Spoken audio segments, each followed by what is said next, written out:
अस्सलाम वालेकुम everyone, welcome to बिब्लियोथेरेपिस्ट। उम्मीद है आप सब खैरियत होंगे। आपके लिए पेश खिदमत है मोहब्बत दिल पे दस्तक अज़ कलम इफ़्फ़त सहर ताहिर, एपिसोड 16। क्या बात है, कोई परेशानी है क्या? हम तो आदी हैं परेशानियां देखने और सहने के। तुम बताओ क्या बात है? जिसके लिए याद किया गया है उसने लगी लिपटी रखे बगैर हद दर्जा बेगानगी से कहा तो नगीन को झटका सा लगा। याद करने वाली क्या बात है अदीना? मैंने नूरी को भेजकर तुम्हें इसलिए बुलाया है। मैं भाई को फ़ोन कर रही थी, वरना मैं खुद आ जाती तुम्हारे पास। उसकी वजाहत के जवाब में भी अदीना के तने हुए नकोश ठीक नहीं हुए थे। हमारी जितनी औकात है वो मैं देख चुकी हूँ। वो अदीना के लबो लहज़े पर बुरा मानी थी। ऐसा क्या हो गया है अदीना? इस घर में तुम्हें भी वही प्यार मिला है जो मुझे मिला है। हम दोनों में कोई फ़र्क नहीं किया। तभी नौफल का रिश्ता भी तय हो गया और हमें गैरों की तरह बताया गया है। वो तलखी से बोली थी। रिश्ता तय नहीं हुआ, सिर्फ नौफल भाई ने रजामंदी ज़ाहिर की है। वो हैरान व परेशान थी। रह क्या गया है पीछे? अंदर ही अंदर हर बात तय हो चुकी है। हमें को लाइल्म रखा गया है। उसने बदगुमानी की इंतहा कर दी थी। इसलिए तो मैंने तुम्हें बुलाया है अदीना। आज अनस का फ़ोन आया था। उन्होंने बताया कि वो इस रिश्ते पर राज़ी हैं। मैं तो तुमसे सारा प्रोग्राम सेट करने को कहने वाली थी। रहने दो ये मुंह देखी बातें। उसने नकूद से सर झटका तो नगीन ने उसका हाथ थाम कर मोहब्बत से कहा, यकीन करो अदीना, अभी कुछ भी तय नहीं हुआ। भला तुमसे पूछे बगैर कुछ हो सकता है? कुछ देर तक उसे देखते रहने के बाद वो यकलख्त हंसती थी। ओ गॉड! नगीन हुक बनी उसके इस बदलते रूप को देख रही थी। कितनी बेवकूफ़ हो तुम निकी। वह भी हंस रही थी। जाकर शक्ल देखो अपनी आईने में। लग रहा है जैसे कोई जिन भूत देख लिया है तुमने। अदीना ने मजाक उड़ाने वाले अंदाज में कहा। उसकी सांसें बहाल होने लगी। लग तो तुम भी किसी जिन भूत से कम नहीं रही थी। वो उसी अंदाज में बोली थी। फिर खफकी भरे लहजे में पूछा, ये क्या बदतमीज़ी कर रही थी तुम? यूं ही मैंने सोचा कि अब तो नौफल की शादी हो जानी है तो उसकी बीवी से मुकाबला करके चंद एक गुण ही सीख लूँ। वो आराम से बोली तो नगीन ने बेसाख्ता कहा, वो तो इस कदर स्वीट है अदीना, उससे तो सिर्फ प्यार ही किया जा सकता है। अदीना ने इसकी तरफ देखते हुए चुपते हुए लहजे में कहा, ये तो बाद में पता चलेगा। जी नहीं, मिसाल हमारे पास मौजूद है। जैसे नौफल भाई को उससे वह बड़ी खुशी से कह रही थी। अदीना का दिल जैसे किसी ने मुट्ठी में ले लिया। तुमसे किसने कहा कि नौफल को उससे मोहब्बत हो गई है? उन्होंने खुद अपने मुंह से कहा है कि वह सबा से शादी करना चाहते हैं। और हम सब बहुत अच्छी तरह जानते हैं कि भाई सिर्फ वही चीज़ अपने पास रखते हैं जिससे उन्हें मोहब्बत हो। ये तो फिर एक जीती जागती लड़की का मामला है। सोचो ज़रा, उनकी फीलिंग क्या होगी। वो यूं ही किसी का नाम लेने वालों में से तो नहीं है ना? नगीन ने तज्जिया किया था। अदीना ने बमुश्किल होठ फैलाकर मुस्कुराहट का तासुर दिया था। चलो शुक्र है उसे भी कोई लड़की पसंद आई, चाहे हो नहीं है। वाकई अम्मी की परेशानी तो ख़त्म हुई। मेरे बाद तो वो बिल्कुल अकेली हो जाती। अब यूँ तो मत कहो कि हम लोगों को उनका एहसास नहीं है। मामला ही ऐसा था कि हर बात सीधी अदीना के दिल में चुभ रही थी, वरना आम हालात में वो ऐसी बातों को चुटकियों में उड़ा देती थी। तुम्हें अब सारी उम्र हम यहीं थोड़ी बिठाए रखेंगे। एक बहुत अच्छा सा लड़का देख कर नगीन कहने लगी थी कि वो तेज़ लहजे में उसकी बात काट गई। मैं कहीं नहीं जा रही। एक दफ़ा जो तजुर्बा हो चुका मेरे लिए वही काफ़ी है। उसका अंदाज़ इस कदर तल्खी से भरपूर था कि नगीन अपनी बात पर शर्मिंदा सी होकर रह गई। फिर भी उसने अदीना को एक बार समझाने की कोशिश ज़रूर की थी। ज़िंदगी सिर्फ एक ही बार तजुर्बा करके हार जाने का नाम तो नहीं है अदीना। इस राह में दरे पेश हर अकामी इंसान के जज्बात को महमीज़ करती है, वरना तो हर इंसान हिम्मत हारे बस किस्मत पर तवक्कुल किए बैठा रहे। मैं सिर्फ किस्मत पर तवक्कुल किए नहीं बैठी हूँ। मुझे जो करना है वो मैंने अच्छी तरह सोच समझ लिया है। मेरी दादी कहा करती थी, बिना वक्त के तख्त नहीं मिलता, और मुझ में हर मुसीबत सहने का हौसला मौजूद है। खैर तुम ये बताओ कि मुझे किस लिए बुलाया था? बहुत सुलगते हुए अंदाज में कहते कहते उसने यकलख्त हल्की सी सांस भरकर नगीन से पूछा तो वो उसके इस कदर पुरपेच अंदाज पर अंदर ही अंदर उलझती बज़ाहिर मुस्कुरा कर बोली, मैं चाह रही थी कि हम जाकर सबा को अंगूठी पहना आएँ। मुमानी जान तो कह रही थी कि तुम दोनों की शादी एक ही रोज़ हो रही है। अदीना ने दिल पर पत्थर रख कर कहा था। उनका तो यही इरादा है, मगर मैं चाह रही थी कि एक छोटा सा फंक्शन हो जाए। अम्मी का दिल भी खुश हो जाएगा। हमारे घर की पहली खुशियाँ हैं। जी चाहता है कि नींद में ज़िंदगी तमाम हो जाए। उसके कहने पर अदीना ने करखत से अंदाज में बहू को जुम्बिश दी थी। फिर ऊपरी दिल से कहा, इतना लंबा खड़ाक पालने की क्या ज़रूरत है? फिर भी अगर ऐसा कुछ करना है तो कंबाइन फंक्शन कर लेते हैं।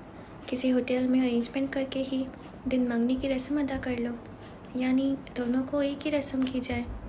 Very good idea. नगीन खुश हुई थी। यूँ सब आसानी से फंक्शन में शिरकत कर सकेंगे।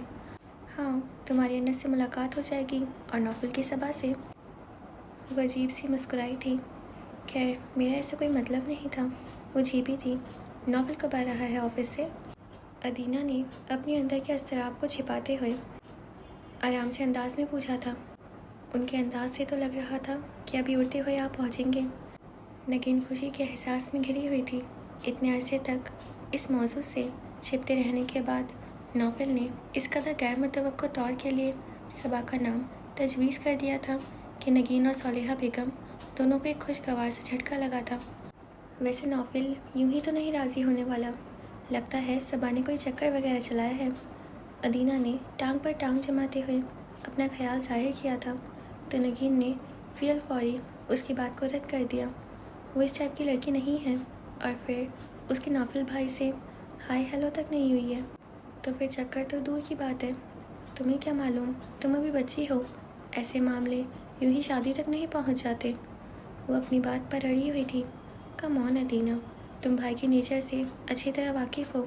वैसी बातों को पसंद नहीं करते, और जो लड़की खुद अपनी पसंद का लड़का तलाश करके दोस्ती काटती फिरे। नगीन बेसाख्ता बोली तो अदीना की मुस्कुराहट फीकी पड़ गई। नगीन ने ज़बान दांतों तले दबा ली, मगर मुंह से निकली बात तो वापस नहीं आ सकती थी। अदीना अपनी जगह से उठी थी।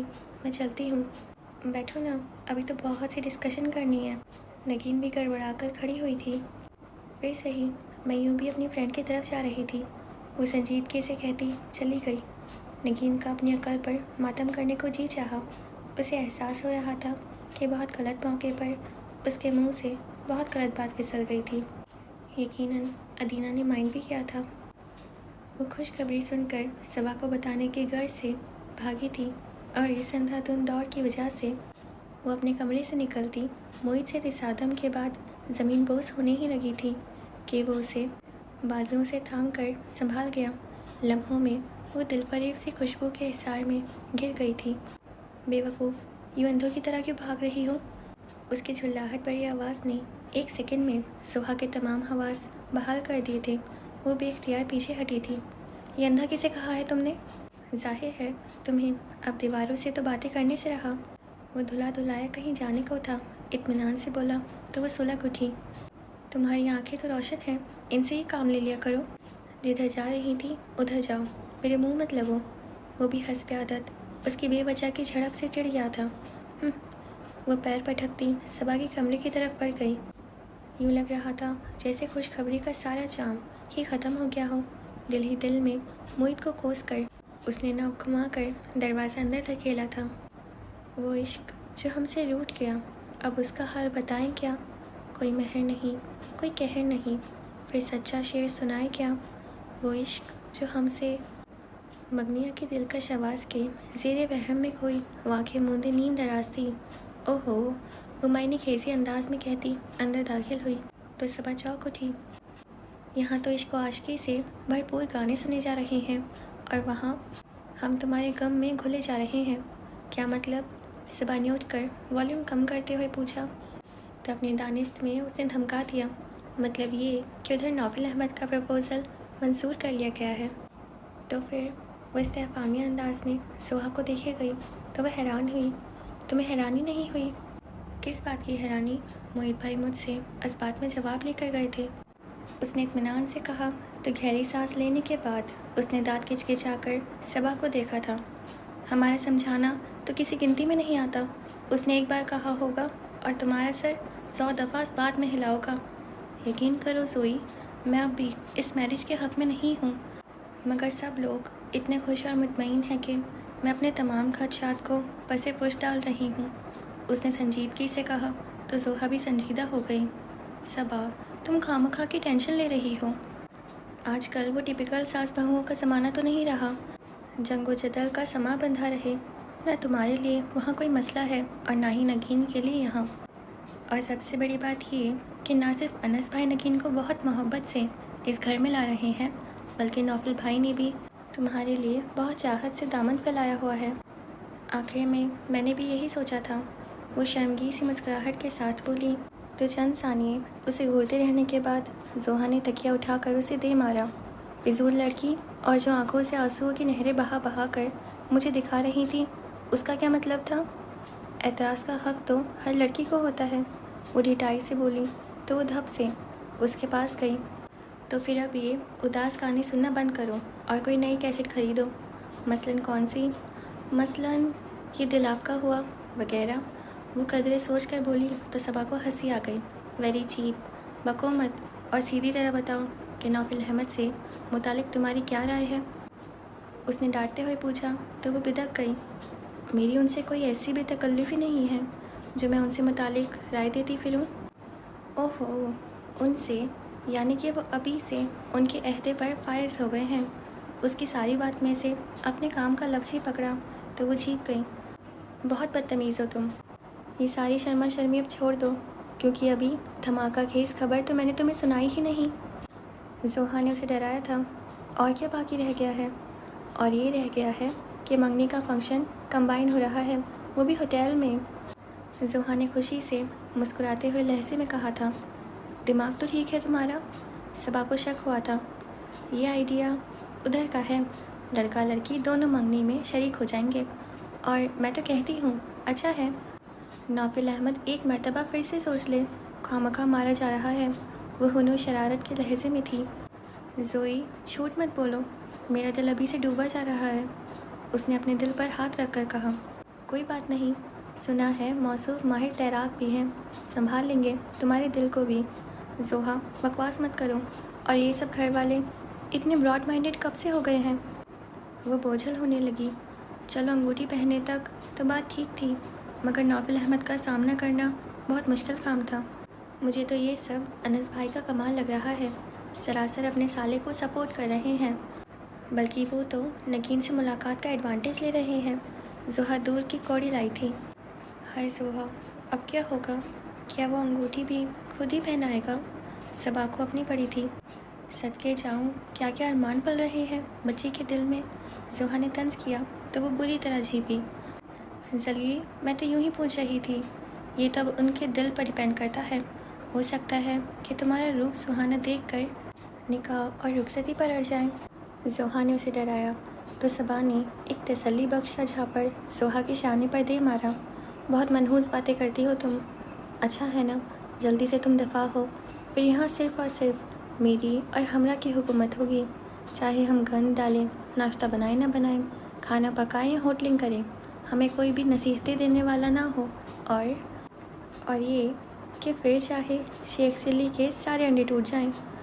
اس کے خوابناک ارادوں کو صبا نے منٹوں میں ٹھس کر دیا تو وہ اسے گھورنے لگی، پھر اٹل انداز میں بولی، دیکھ لینا تم، نوفل احمد کا دل تم پر بہت بری طرح آیا ہے، دیکھی جائے گی۔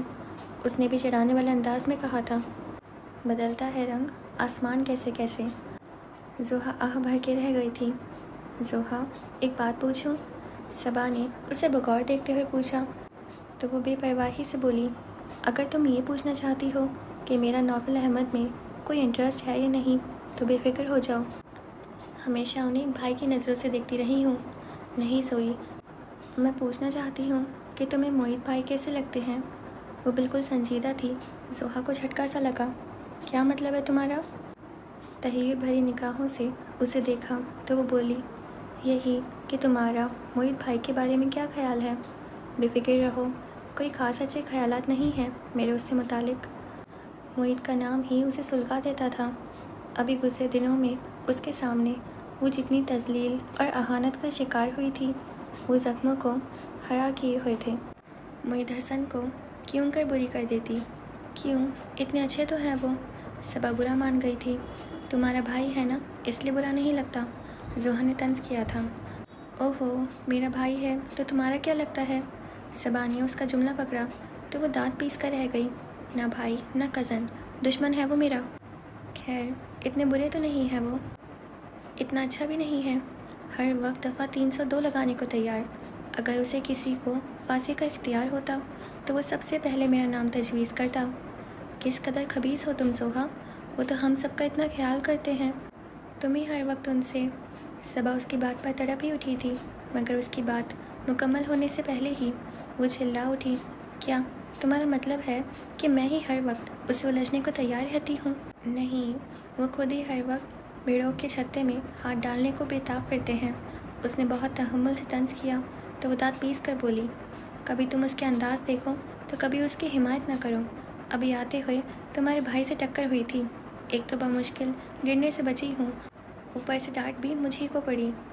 माफ़ करना जोहा, मगर तुम दौड़ती बिल्कुल अंधों की तरह हो। सबा ने माजरत तो यूं ही की थी, वरना लफ्ज़ों में उसने साफ गोई से काम लिया था। जोहा ठंडी पड़ गई। वो भी यही कह रहा था। वैसे आजकल तुम मोहित भाई से कुछ ज़्यादा ही नहीं टकराने लगी। सबा ने मुस्कुराते हुए कोई अंदाज़ा लगाना चाहा तो वो कच्चा चबा जाने वाले अंदाज में घूरते हुए बोली। ना तो मैं अंधी हूँ और ना ही मेरे दिमाग में कोई खलल पैदा हुआ है कि मैं उस बेतुके बैल से टकराती फिरूँ। तो फिर इस बेवजह टकराव ही का कोई रिज़ल्ट निकाल लो। सबा ने मशवरा दिया तो वो सुलग उठी। क्या कहना क्या चाहती हो? मोहित भाई बहुत अच्छे हैं जोहा, तुम उनसे दोस्ती तो करके देखो। वो सबका अच्छा दोस्त हो सकता है, मगर मेरा नहीं। मैं उसे हर तरह से आजमा चुकी हूँ। उसके लबो लहजे में खुद ब खुद कड़वाहट उतर आई थी। इतनी छोटी छोटी बातों को पूरी ज़िंदगी पर अप्लाई करना कहाँ की अक्लमंदी है जोहा। और फिर कज़न में छोटे मोटे लड़ाई झगड़े तो चलते ही रहते हैं। सबा ने उसे कन्विंस करना चाहा। इस सारी बहस का मकसद क्या है सबा? उसने सदमोरी से पूछा तो वो लहजा भर को चुप सी हुई। फिर गोया अपनी हिम्मत बांध कर कहा, सबकी ख्वाहिश है जोहा कि तुम और मोहित भाई। नहीं सबा, वो उसके अधूरे लफ्ज़ों ही से पूरी बात का मफहूम पा गई थी, सो तेज़ लहजे में उसको टोक दिया। ये सबकी ख्वाहिश होगी, मगर मेरी ख्वाहिश नहीं है। सबा ने मज़ीद कुछ कहने के लिए लब वाक़े थे कि वो बोल उठी। और प्लीज़ सबा, इस बात को यहीं ख़त्म कर दो, ना आज ना आइंदा कभी। मैं मोहित हसन के प्रपोज़ल में 1% भी इंटरेस्टेड नहीं हूँ। उस शख्स से मोहब्बत करना तो दूर की बात है, मैं उससे मुताल्लिक ऐसा सोच भी नहीं सकती। वो उठ खड़ी हुई थी और न जाने किस काम की गर्ज से सबा के कमरे में दाखिल होता मोहित वहीं दरवाजे के बाहर ही खड़ा हो गया था। अगर तुम अपनी शिद्दत पसंदी और खामखा की ज़िद छोड़ दो तो शायद ये प्रपोज़ल तुम्हें इतना बुरा ना लगे। मोहित में सब तो बर्दाश्त का मादा हद से ज़्यादा था, मगर जोहा उतनी ही जज्बाती थी, झटक कर रह गई। मोहित हसन अगर दुनिया का आखिरी शख्स भी हुआ तो मैं कभी उसे पसंद नहीं करूँगी, और ना ही कोई दोस्ती उससे मुतालिक मेरे ख़यालात को बदल सकती है। मैं उसे बहुत अच्छी तरह जानती हूँ। क्या जानती हो तुम? सबा को भी गुस्सा आ गया था। तब लम्हों में अपना मूड बदल कर वो शौकी से बोली, यही कि उसके लॉकर में एक डायरी है और उस डायरी में किसी बहुत खूबसूरत सी लड़की की तस्वीर है जिसे मोहित हसन उम्र कैद सुनाने वाला है। उसके यकलक बदलते अंदाज पर सबा उसे देख कर रह गई थी, जबकि उसकी बात सुनकर मोहित अजीब सा महसूस करते हुए हल्की सी सांस भरता वापस पलट गया था। फिजूल बातें मत करो, वो ऐसे नहीं है। सबा ने उसे टोक दिया तो वो संजीदगी से बोली, वो जैसा भी है सबा, आइंदा मुझसे इस मौजू पर बात मत करना। ना तो मैं मोहित के लिए बनी हूँ और ना ही वो मेरे लिए है। जितना अच्छा वो तुम्हें लगता है, मैं उसके लिए वो नहीं बन सकती। उसने बात ही ख़त्म कर दी थी। सबा उसके इस कदर टल अंदाज पर उसे देख कर रह गई थी। एक लड़की को देखा तो ऐसा लगा जैसे सुबह का रूप, जैसे सर्दी की धूप, जैसे ठंडी पवन, जैसे बन में हिरन, जैसे खुशबू लिए आए ठंडी हवा। एक लड़की को देखा तो ऐसा लगा जैसे नाश्ता मोर, जैसे रेशम की डोर, जैसे परियों का रंग, जैसे संदल की आग। आंखें मूंदे वो पूरी तरह गाने के बोलों में गुम अदीना को सुलगा गया था। उससे ज़ब्त नहीं हुआ तो आगे बढ़कर टेक ऑफ कर दिया। वो चौंक उठा, मगर अदीना को सामने पाकर मुस्कुरा दिया। تم؟ وہ اٹھ بیٹھا تھا۔ کیوں؟ تم کس کی توقع کر رہے تھے؟ وہ طنزی انداز میں کہتی اس کے مقابل جا بیٹھی تو وہ ہنس پڑا۔ توقع نہیں کر رہا تھا، ابھی خواب میں دیکھ رہا تھا، اس نے شرارت سے کہا۔ تو ادینہ کو لگا جیسے کسی نے اس کا دل مٹھی میں جکڑ لیا ہو۔ بہت خوش ہو؟ چپتی نظروں سے اسے دیکھا تو وہ الٹا اسے پوچھنے لگا، کیا نہیں ہونا چاہیے؟ تمہیں اس قدر اچانک صبا کیسے پسند آ گئی نوفل؟ اس کے سلگتے لہجے کی آج نوفل تک نہیں پہنچی تھی، اس لیے وہ مسکرا کر بولا، پتہ نہیں یار، بس دل نے کہا کہ یہی ہے وہ جس کی تجھے تلاش ہے۔ پھر میں نے بھی زیادہ اس کے ساتھ اڑنے کی کوشش نہیں کی کیونکہ دماغ کی بھی یہی رائے تھی، سو نتیجہ تمہارے سامنے ہے۔ مگر نوفل، ایسا کیا پسند آ گیا اس میں تمہیں؟ اسے ہر برداشت نہیں ہو پا رہی تھی۔ اس نے حیرت سے اسے دیکھا، پھر احسان بھرے لہجے میں بولا، اس میں کمی بھی کچھ نہیں ہے ادینہ۔ اور مجھ میں کس بات کی کمی تھی نوفل احمد؟ وہ یک لخت پھوٹ پڑی تو نوفل کو لگا جیسے چھت اس کے سر پر آ گری ہو۔ میں تو اپنے بچکانہ پن میں خلیل الرحمن کو اپنا بیٹھی تھی، مگر اس کی تحویل میں جا کر مجھ پر کھلا کہ میرا دل تو جانے کب سے صرف اور صرف تمہیں اپنا مانتا چلا آ رہا ہے۔ تم سامنے نہیں تھے تو جانے کیسے میں اپنی زندگی کی سب سے بڑی غلطی کر بیٹھی، مگر تم نے بھی مجھے روکنے کی کوشش نہیں کی۔ تم ایک بار بھی مجھے آواز دیتے تو میں لوٹ آتی۔ وہ کیا کہہ رہی تھی؟ نوفل کو سمجھنے میں دشواری پیش آ رہی تھی۔ ذہن کے جیسے پر کھچے اڑ گئے تھے۔ ادینہ کا یہ روپ تو کبھی نہیں دیکھا تھا۔ یہ کیا ہو گیا ہے تمہیں ادینہ؟ ہوش میں تو ہو تم؟ وہ بامشکل اپنے ذہن کو سمیٹ پایا تھا۔ سختی سے بولا تو وہ اپنی آنکھیں بھر لائی۔ اپنی غلطی کا احساس ہوتے ہی میں اس شخص سے ناتا توڑ کر واپس چلی آئی تھی نوفل، صرف اور صرف تمہارے لیے، اور اب تم ہی مجھے یوں ٹھکرا کر کسی اور کے خواب دیکھ رہے ہو۔ شٹ اپ ادینہ، ایک لفظ بھی مزید مت کہنا۔ وہ صدمے کا شکار تھا، اونچی آواز میں اسے کہہ گیا۔ کیوں نہ کہوں؟ اپنی ساری زندگی کا حاصل اتنی خاموشی سے کیسے گنوا دوں؟ وہ تڑپ اٹھی تھی، وہ جبڑے بھیج کر رہ گیا۔ اس قدر غیر متوقع صورتحال نے اسے اندر تک ہلا ڈالا تھا۔ میرے خیال میں تمہاری طبیعت ٹھیک نہیں ہے ادینہ، جا کر آرام کرو، وہ بہت سرد لہجے میں بولا تھا۔ مجھ پر رحم کرو نوفل، میں بہت اکیلی ہوں، اب تمہارے بغیر تو مر ہی جاؤں گی۔ وہ اپنی عزت کو پس پش ڈال کر ہر گر آزما ڈالنے کے موڈ میں تھی۔ نوفل کو اپنی کن پٹیاں سلگتی محسوس ہونے لگی۔ بہیو یو ادینہ، پتہ ہے تمہیں کہ تم کیا کہہ رہی ہو؟ وہ دانتوں پر دانت جمائے بولا۔ دل و دماغ تو ابھی بھی بھرپور بے یقینی کے حصار میں تھے۔ جانتی ہوں نوفل، اچھی طرح جانتی ہوں، مگر جب معاملہ زندگی اور موت کا ہو تو عزت نفس کی پرواہ نہیں کی جاتی۔ وہ رو دی تھی۔ نوفل کی سمجھ میں نہیں آ رہا تھا کہ کیا رد عمل اختیار کرے۔ اس سے پہلے کبھی ادینہ نے ایسی کوئی بات نہیں کی تھی جس سے اسے اندازہ ہو سکتا کہ وہ اس میں انوالو ہے، اور اب یوں اچانک وہ کھل گئی تھی۔ آئی ایم سوری ادینہ، بہت تحمل کا مظاہرہ کرتے ہوئے اس نے اپنا لہجہ نرم کیا تھا۔ میں تمہاری فیلنگ سے بالکل نا واقف تھا، اور اگر واقف ہوتا بھی تو میرا فیصلہ وہی ہوتا جو ابھی ہے۔ تمہارے لیے میں نے کبھی بھی ایسا نہیں سوچا، تو اب سوچ لو نوفل، ابھی بھی وقت ہے، اس نے ملتی جانا انداز میں کہا۔ تو نوفل کو لگا جیسے اس کا دماغ خراب ہو گیا ہے۔ تم ابھی اپنے حواس میں نہیں ہو ادینہ، اسی لیے یوں فضول باتیں کر رہی ہو۔ ایک خفیف سی لہر اس کے ذہن کو سلگا گئی تھی۔ یہ فضول باتیں نہیں ہیں نوفل، میری پوری زندگی کا معاملہ ہے، مگر میرا اس سے کوئی تعلق نہیں ہے، وہ بے حد سرد موری سے بولا۔ تو ادینہ کے حواس نڈھال ہونے لگے۔ And now listen to me Adeena, آج کے بعد اس موضوع پر کبھی بات مت کرنا، کیونکہ میرے ذہن میں تم سے متعلق نہ تو ایسی کوئی فیلنگ ہے اور نہ ہی ایسی کوئی جگہ ہے۔ ہم بہت اچھے کزن ہیں اور دوست ہو سکتے ہیں، مگر اس کے علاوہ کچھ بھی نہیں، کچھ بھی نہیں۔ وہ بہت سرد اور بے اعتنائی بھرپور لہجے میں کہتا اٹھ کھڑا ہوا تھا۔ نوفل، میں نے صرف تمہیں چاہا ہے۔ وہ تڑپ اٹھی، مگر وہ مشتعل ہو اٹھا تھا۔ شٹ اپ ادینہ، اس ٹاپک کو یہیں کلوز کرو۔ نہ تو اس سے کچھ حاصل ہے نہ وصول۔ میری زندگی میں تمہارا اتنا ہی حصہ ہے جتنا پہلے تھا، اینڈ دیٹس آل۔ تم ایک بار پھر مجھے اکیلا کر رہے ہو نوفل، وہ بلکنے لگی۔ اگر تم نے خلیل الرحمن کو پسند کیا تھا تو وہ تمہاری اپنی مرضی تھی، اور اب جو کچھ تم کر رہی ہو اس کی ذمہ داری بھی صرف اور صرف تم پر عائد ہوتی ہے۔ اور ویسے بھی تم بیوی کے طور پر کبھی بھی آئیڈیل نہیں ہو سکتی۔ وہ صبا ہی ہے، بالکل خاص، اپنی سوچوں میں، اپنے جذبات و احساس میں وہ صاف گوئی کا مظاہرہ کر رہا تھا۔ ادینہ کے دل پر چوٹ سی لگی۔ میرے جذبات میں بھی کوئی کھوٹ نہیں ہے نوفل۔ مت بھولو ادینہ کہ تم نے خلیل الرحمن سے محبت کی تھی اور 1 سال تک تم اس کی بیوی تھی۔ وہ غصے سے بولا تھا۔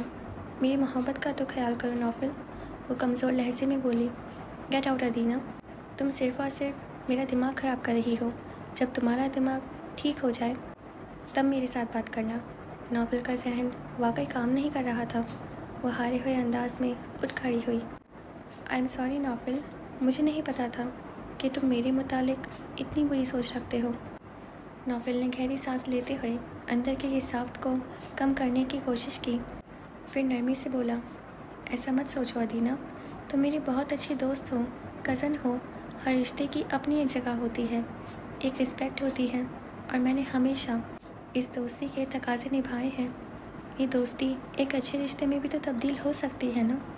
وہ ابھی بھی پر امید تھی، مگر گزرتا ہر لمحہ نوفل کے سکون کی دھجیاں اڑاتا جا رہا تھا۔ ادینہ کا یہ انداز اس کے لیے بہت شاکنگ تھا۔ نہیں ادینہ، کبھی نہیں، تم غلط کہہ رہی ہو۔ ہر جذبے کا تعلق فیلنگ سے ہوتا ہے، اور جب میں تمہارے متعلق ایسی فیلنگ ہی نہیں رکھتا تو پھر باقی سب بیکار ہے۔ And now Adeena, leave this topic. تم نے مجھ سے ایک سوال پوچھا، میں نے اس کا جواب دے دیا ہے، مگر اس کے بعد میں کبھی بھی اس ٹاپک پر بات کرنا پسند نہیں کروں گا۔